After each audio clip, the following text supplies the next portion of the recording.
conosco mais uma vez hoje o Dr. Luiz Fernando Pina. Doutor, boa tarde. Por favor, seja bem-vindo ao Viver é Melhor, doutor. Muito obrigada por estar aqui mais uma vez. Seja bem-vindo, doutor. Obrigado.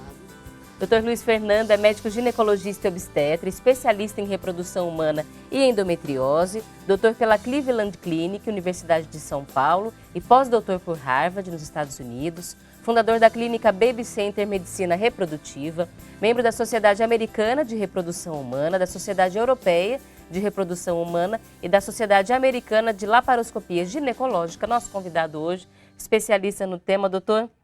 Esse é um assunto que a gente estava conversando, como ele é importante e como rende a conversa sobre esse tema. Por isso, muito obrigada por vir mais uma vez trazer informação para a gente. Seja bem-vindo. Camila, eu que agradeço. Acho que é um tema fundamental, muito importante. Acho que é legal a gente ter voltado aqui para discutir mais coisas. E aí, você que está na nossa audiência, amigas telespectadoras, inclusive, a gente pode hoje aqui trazer algumas perguntas que não foram respondidas da última vez que o doutor veio, porque não deu tempo de falar sobre todos os temas, então a gente já tem aqui algumas dúvidas da nossa audiência, que não são exatamente sobre alimentação, mas a gente reserva um tempinho para isso.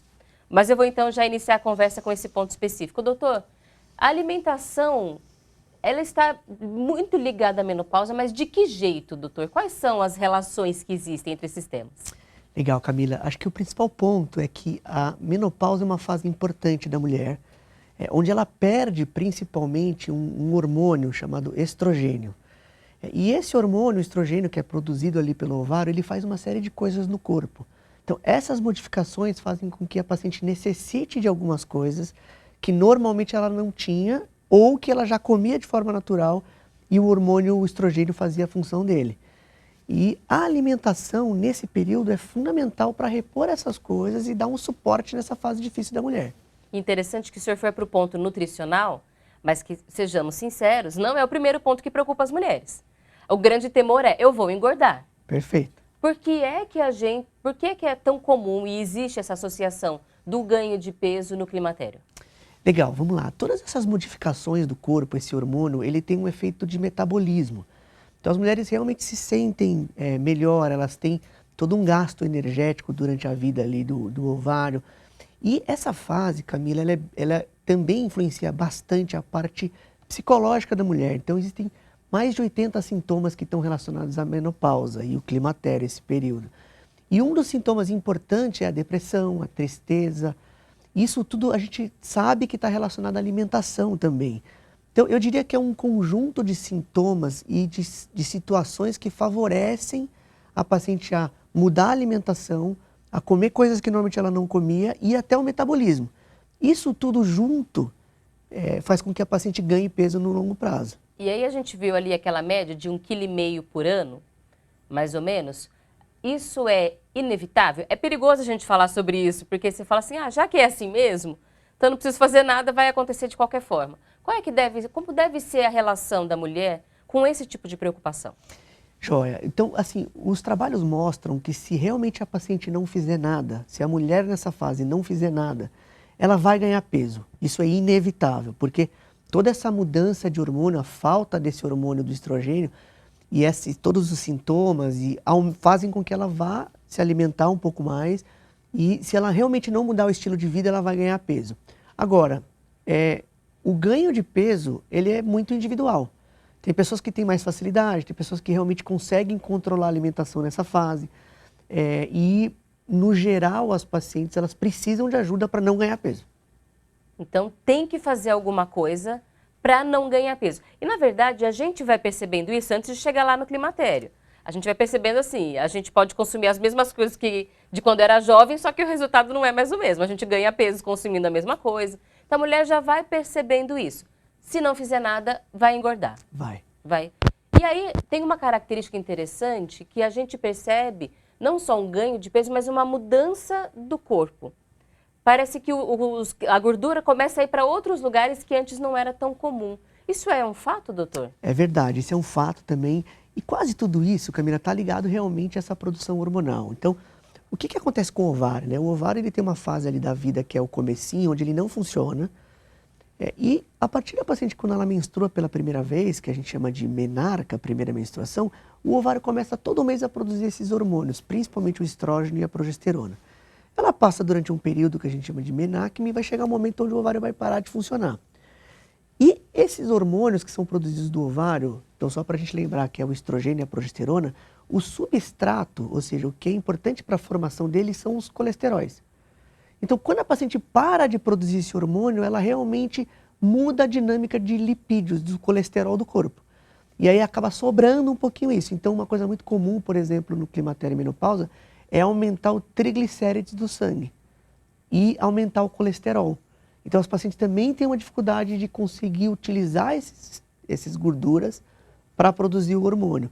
E aí, quando sobra essa gordura na circulação, ele deposita em algum lugar que normalmente ele não tinha. Então, essa redistribuição de gordura do corpo faz parte também desse período do climatério e menopausa. O colesterol, que antes tinha uma finalidade de uso, não tem mais. E aí, ele, em excesso, o corpo vai estocar. Perfeito. Eu lembro que o senhor falou na última conversa que mulheres que têm alguma dose, algum estoque de gordura no corpo, sofrem menos com alguns dos sintomas da menopausa. Por quê, doutor? Verdade, isso também é real. Vamos lá. Existe uma enzima no ovário chamada aromatase. É um nome um pouquinho mais difícil, mas qual que é a função dela? Ela pega esse colesterol, esse hormônio ali que é produzido no ovário, e transforma no estrogênio. E essa enzima chamada aromatase também tem no tecido gorduroso. Então, esse colesterol que ainda não é utilizado pelo ovário, de alguma forma, ele também vai para o tecido da gordura e é transformado em estrogênio.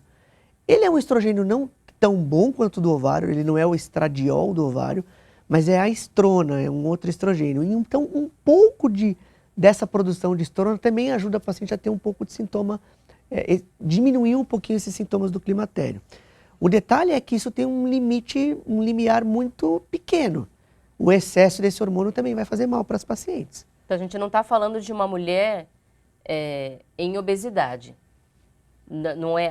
Ninguém tem que engordar para passar pela menopausa mais tranquilo. Mas é porque um pouquinho dessa gordura, talvez uma mulher que seja muito magrinha, ela sinta um pouco mais. Eu acho que esse que é o ponto. Acho que os extremos, a paciente realmente que é muito atleta ou que é muito magrinha, que tem dificuldade de ganhar peso, ela de fato vai sofrer mais com o processo. E aí, assim, a alimentação também pode ser direcionada para essas pacientes que não têm tanta gordura. Você pode incrementar um pouquinho a alimentação ou ser um pouquinho mais liberal na alimentação dela nesse tipo de alimentos que podem ajudar ela a produzir um pouquinho de gordura. A gente vê muitas notícias, eu queria que o senhor falasse se é verdade, que as mulheres orientais sofrem menos com a menopausa. E aí a gente fica perguntando, tem a ver com a alimentação delas, elas comem mais soja, isso é verdade, não é? Mas também porque elas têm a incidência de obesidade e sobrepeso lá é bem menor do que aqui. Então elas não têm muito dessa reserva. O que tem de diferente no comportamento delas, doutor? Legal. Duas coisas principais, Camila, que a gente vê nessa população. A primeira delas é que existe um grupo de alimentos chamado de fitoestrógenos, que a gente já vai falar um pouquinho da alimentação ligada a esse período. O que é o fitoestrógeno? São fitoterápicos, são coisas que vêm da natureza, que têm a função no corpo muito parecida com o hormônio, estrogênio. Na verdade, eles agem igual ao hormônio nesse período. Então, me dá um exemplo, Luiz. A soja, por exemplo. A soja, nesse período de climatério, é fundamental estar na alimentação, porque ela é considerada um fitoestrogênio, ou seja, é um estrogênio ali da planta que ajuda a mulher sem ela tomar hormônio, por exemplo, sem fazer reposição hormonal. E o segundo alimento que tem muito fitoestrogênio é o tofu. O miso e o tofu. E o tofu faz parte da alimentação dos orientais, bem mais do que dos ocidentais. Sim. Então, acho que a alimentação deles realmente ajudam muito. O segundo ponto, que é bem importante nessa população, é a forma de enfrentar sintomas ao longo da vida. Então, por exemplo, a gente sabe realmente que o ocidental sente mais dor, é mais ligado à emoção, menos resistente à dor. Então, é verdade que as orientais, elas têm alimentação que ajuda e elas também sofrem, elas demonstram menos os efeitos que esse período muito difícil para a mulher existe. Então, acho que esses dois pontos são os pontos principais para a gente ver realmente que os orientais passam por essas grandes mudanças de uma forma mais suave. Aproveitar, então, essa explicação sobre alimentação. A soja é um alimento que a gente sempre escuta.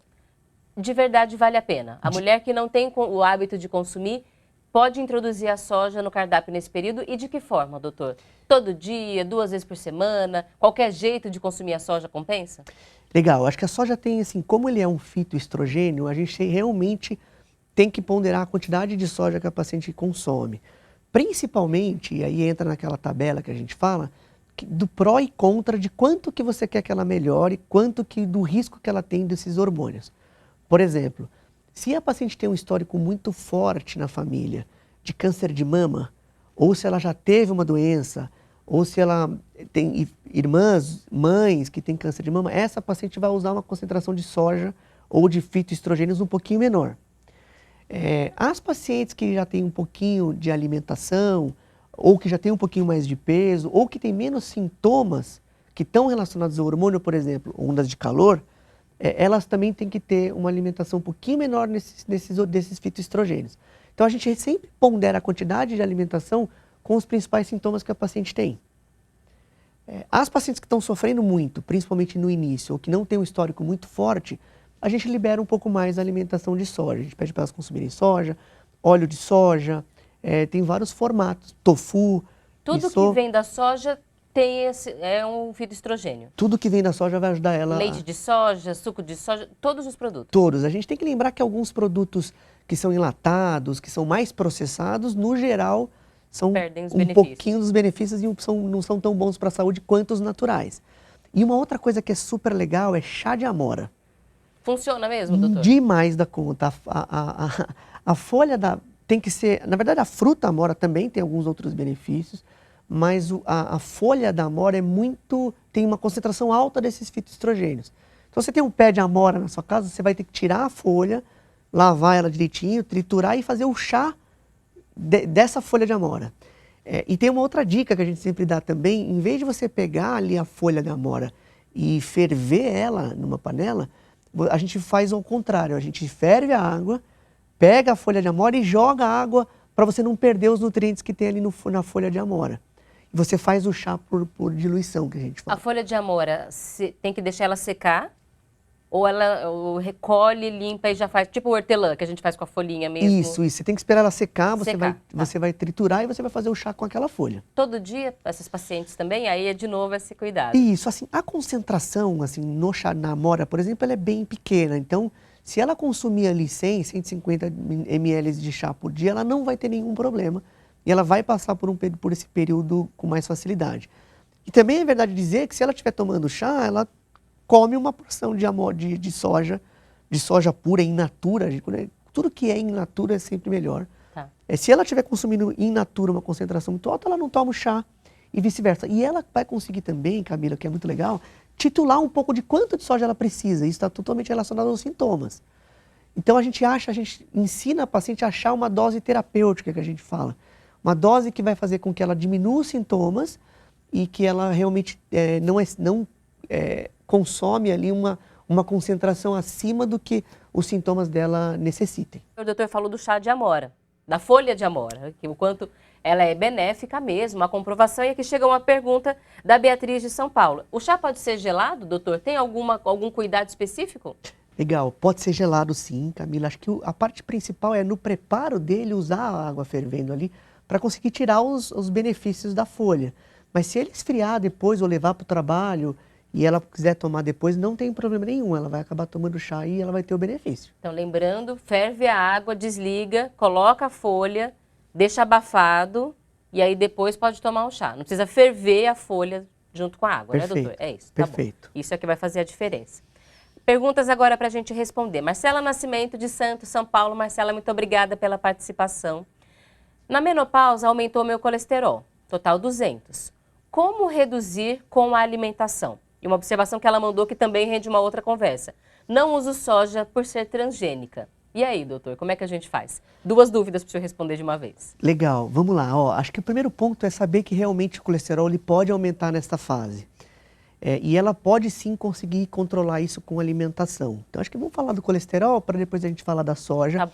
E acho que podemos até colocar junto. É verdade dizer que a soja realmente é transgênica e se você consumir em excesso, isso pode talvez trazer um problema. A gente realmente não sabe tudo o que vai acontecer. Por isso a gente lança mão de vários outros alimentos naturais que também ajudam esse processo de envelhecimento e nessa fase do climatério da paciente. Eu gosto, Camila, de falar muito do triptofano. O triptofano, ele é um aminoácido que ele é precursor da serotonina. E alimentos que são ricos em triptofano fazem com que a paciente passe por essa fase de uma forma muito mais tranquila. O efeito é outro, diferente da soja. Perfeito, o efeito é outro. Então, acho que o grande ponto aqui é saber realmente qual é o sintoma principal da paciente e como que a alimentação consegue suportar ela em cada sintoma específico. Tá. Como assim grande parte das pacientes elas são realmente a labilidade do humor, a tristeza, a depressão, está quase sempre presente nesse período, aí o triptofano age de uma forma bem importante. Onde está o triptofano? Legal, vamos lá. Então o triptofano ele é um precursor dessa serotonina, que é ali um marcador do sistema nervoso central que faz ela ter mais felicidade. E onde a gente encontra o triptofano, que eu gosto muito de falar, que inclusive ajuda a tirar um pouquinho da ansiedade. Chocolate. Claro, pequenas porções e dá preferência para o chocolate 70%, né, porque tem ali, ele é mais saudável, mas quando tiver aquela vontade enorme, comer um pedacinho de chocolate 70% vai ajudar muito ela a ter o triptofano. 2 outros lugares legais que tem bastante concentração do triptofano, abacate. E o abacate também tem uma função importante de controle de colesterol nessa fase. Então eu acho que é um alimento chave para a gente, e aveia. Esses são os 3 principais fontes ricas em triptofano que vão ajudar ela a não precisar tomar remédio. Existe ali a fluoxetina, que são inibidores da captação de serotonina, mas com a alimentação ela consegue de uma forma bem mais natural passar por essa fase. Então vamos lembrando as 3 coisas. Então abacate é bem importante para repor o triptofano e para ajudar. A aveia e a gente lembrou do chocolate. Eu acho que o chocolate em pequenas porçõezinhas vão ajudar ela a tirar também essa vontade de comer doce nesse período. Aveia de qualquer jeito? Farelo, flocos, farinha, qualquer um? Isso, aveia de qualquer forma. De novo, quanto mais in natura a gente tiver, menos processada, melhor. Tá. A linhaça, por exemplo, também ajuda bastante. A gente tem a castanha, as nozes, por exemplo, elas são ricas em algumas coisas que são importantes nessa fase, né? Complexo B, por exemplo, tem várias vitaminas ali do complexo B que ajudam, B1, B2, B6, B12. Então vamos lá, castanha, a gente lembrou da aveia, abacate. Isso, e que repõe o triptofano. Isso porque a soja, então, não é o único alimento, porque a soja transgênica em excesso realmente pode trazer prejuízos para a saúde, nem em excesso, a gente não sabe, esse é o grande ponto, ainda não teve tempo de descobrir todos os impactos dos alimentos transgênicos na saúde, essa é a realidade, então a gente não sabe, tem que lançar mão dessas outras estratégias. Perfeito. Agora, o colesterol elevado, de novo, é o mesmo pensamento, é inevitável e a mulher vai ter que se adaptar, que o nível é um pouco mais alto, ou ela tem que se esforçar para baixar? Vamos lá, o colesterol, Camila, ele era um vilão bem maior antigamente do que é hoje. A gente realmente controlava o colesterol de uma forma bem mais agressiva. E a gente sabe que grande parte do colesterol ele é produzido de forma endógena. Então as pessoas têm uma coisa que a gente chama de hipercolesterolemia familiar. A família inteira tem o colesterol aumentado. Essas pacientes vão ter uma dificuldade adicional. Então, como controlar o colesterol, né? Tem outras ações importantíssimas do ponto de vista natural. O primeiro delas, Camila, exercício físico. A gente vai trocar massa gorda, que a gente fala, né, por massa magra. E quem tem um efeito bem importante nisso é o exercício físico. O exercício físico a gente considera remédio nessa fase para a mulher. Principalmente porque a paciente tem massa magra, né? Troca então essas gorduras ruins por gorduras boas, que a gente fala. Então, a gente brinca ali que tem os colesteróis que são ruins, né, que são os de baixa densidade, né, o LDL, o VLDL, o de baixíssima densidade, e tem o colesterol de alta densidade, que a gente chama de HDL. Esses são os que pegam ali a gordura ruim e transformam em gordura boa. Então, quando você transforma essa dinâmica do colesterol, não só o colesterol total. Então, por exemplo, a nossa seguidora, a nossa ouvinte que falou que o colesterol dela aumentou. Algumas vezes a gente vai manter o colesterol dela 200, mas vai tirar o LDL de 150 para 140 e vai subir 8 ou 10 pontos do HDL.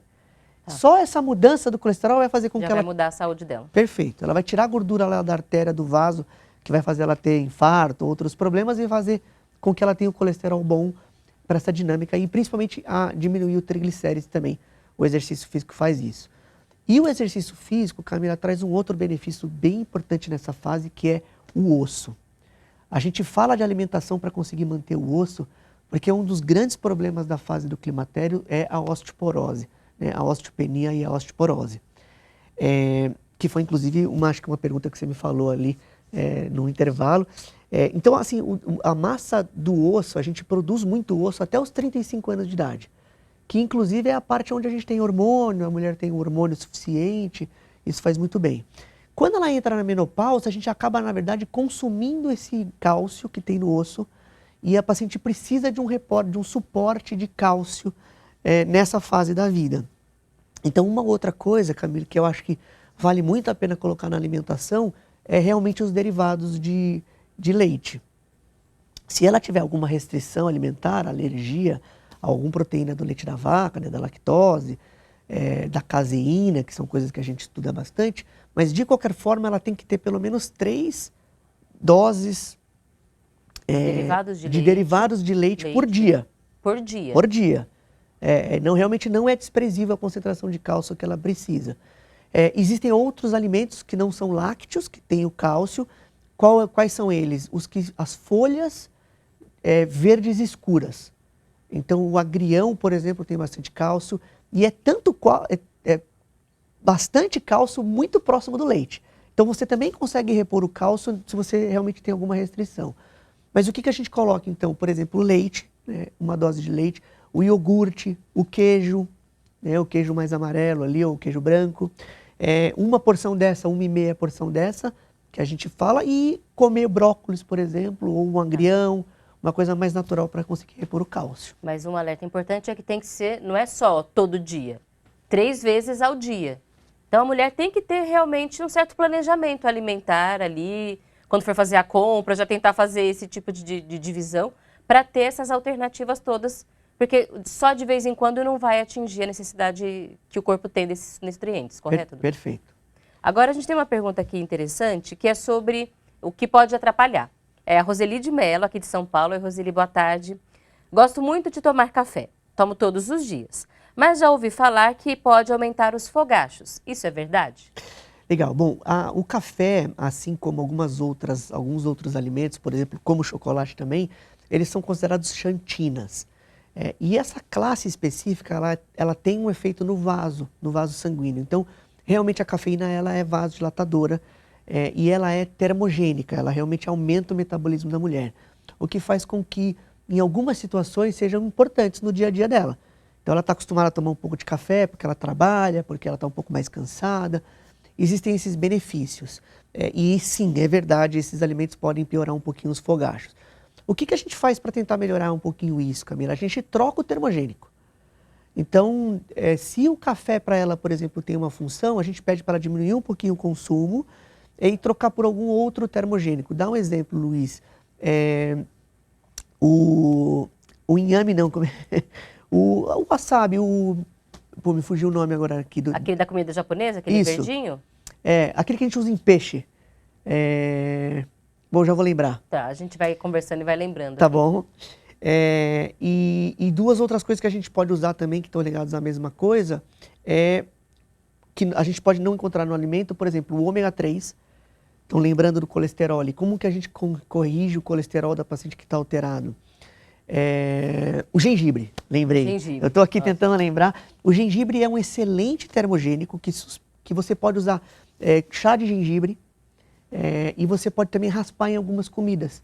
Então, o paciente vai comer alguma coisa, um doce, alguma coisa, ela pode raspar o gengibre natural ali em cima e ela pode diminuir a concentração de café que ela usa, que vai estar super importante.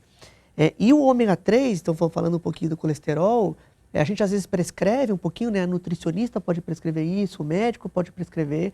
A paciente pega esse colesterol de baixa cadeia, né? Ômega 3, ômega 6, e isso também ajuda ela a controlar o colesterol.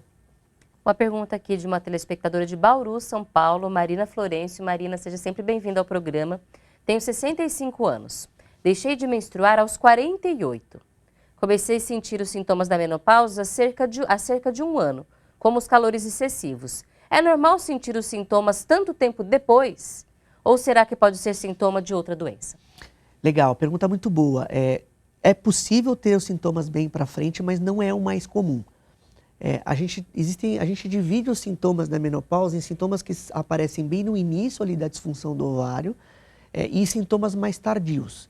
Os sintomas de ondas de calor, esse efeito que o vaso tem ali, os vasos sanguíneos pela falta do estrogênio, eles são bem mais comuns no início do período da falha do ovário. Então, os pacientes têm ali os primeiros 3, 4, 5 anos, as ondas de calor, os fogachos, principalmente aquele transpiração noturna, assim por diante. Isso pode acontecer um pouco mais para frente? Pode.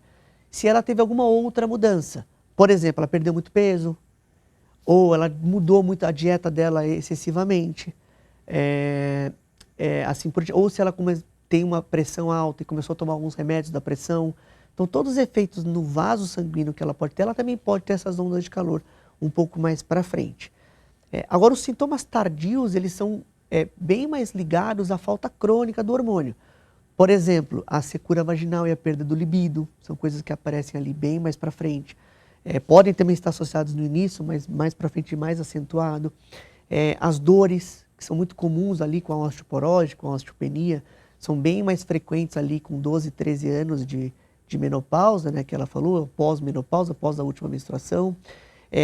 A queda de cabelo, a piora na pele, né, a própria estrutura ali da mama também está ligada à falta crônica da falta do estrogênio. Então, pode ser que ela não tenha feito alguma intervenção médica logo no início, mas que talvez agora ela precise fazer alguma suplementação ou algum cuidado adicional. Não quer dizer que é uma doença. Perfeito. Mas ela precisa conversar com o médico para entender de onde pode estar vindo esse desconforto, porque fogacho é chato de qualquer jeito, em qualquer idade. Ela merece receber algum tipo de cuidado, né, doutor? Com certeza. Algum outro alimento que as mulheres deveriam evitar durante o climatério? Além, a gente falou do café, que pode acelerar, muito chocolate, alguma outra coisa? Legal, eu acho que assim, tudo que a gente fala de alimentação saudável no geral, que são importantes durante a vida toda, elas ganham mais importância durante o climatério. Porque já que ela realmente vai ter toda essa força contra, que eu falo, parece que tem alguma coisa segurando a paciente, né? O hormônio, o estrogênio ajuda muito ela no metabolismo. Quando ela não tem esse hormônio, ela realmente parece que tem alguma coisa puxando ela. Então, aqueles industrializados, sanduíche, as frituras, massa, né? O carboidrato em alta concentração, também são prejudiciais. Então, são orientações que, no geral, você pergunta para alguém e fala, poxa, comer muito carboidrato, comer muita fritura, ou ali os industrializados, sanduíches, excessivamente, claro que a paciente pode uma vez por semana, não tem problema nenhum. Acho que existe uma orientação geral que a alimentação saudável, ela tem que ser mantida durante a vida e nesse período específico ela realmente vai ter que ser um pouco mais rigorosa com ela, em porcentagem ainda um pouquinho menor do que ela normalmente comia. Então, por exemplo, as massas, aquele prato clássico de 30% de carboidrato, 30% de vegetais, 30% de proteína, durante o climatério a gente tende a diminuir um pouquinho. Dependendo do peso da paciente, dependendo em que velocidade que ela está ganhando peso, a gente acaba tendo que tirar um pouquinho mais de carboidrato para a paciente realmente não ganhar tanto peso nesse período. E aí a gente vê a importância de não fugir do médico nesse período, de fazer acompanhamento e de ter esse cuidado, porque pode pensar, nossa, mas já vai ser difícil e ainda vou ter que parar de comer todas as coisas. Não é bem assim, mas se a gente se cuidar melhor, vai ser menos dolorido o processo, vai ser... Porque a mulher sofre, né, doutora? A gente não pode ignorar isso para concluir a conversa. Uhum. É um período realmente que pode trazer impactos diversos e a mulher precisa se cuidar nesse momento.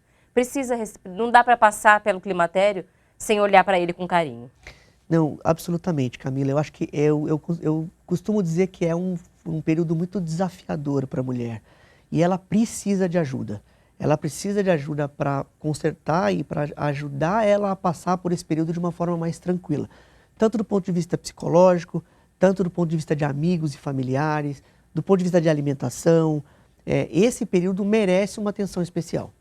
E a gente agradece ao nosso convidado por trazer orientações de alimentação específicas para essa fase da vida. Doutor, seja sempre bem-vindo ao Viver é Melhor. Muito obrigada por vir conversar com a gente mais uma vez. Obrigado pelo convite. Nós agradecemos ao nosso convidado de hoje, o doutor Luiz Fernando, esclarecendo as nossas perguntas sobre o assunto, Luiz Fernando Pina, ginecologista e obstetra, especialista em reprodução humana e endometriose, trazendo para a gente toda a experiência nesse assunto, compartilhando essas dicas para o cotidiano, e agora o nosso compromisso é levar para a vida mesmo, colocar em prática, anotar ali na lista do mercado do fim de semana, saber aquilo que você precisa comprar, porque a alimentação tem sim essa capacidade de interferir para bem ou para o mal na nossa saúde, na nossa qualidade de vida. Mais uma vez, obrigada, doutor Luiz Fernando. Muito obrigada a você que está na audiência também, as mulheres que participaram. Sintam-se aqui também acolhidas, abraçadas nessa luta que é cuidar da saúde. E a gente sempre coloca o Viver é Melhor à disposição para conversar sobre esses temas tão importantes para a nossa vida.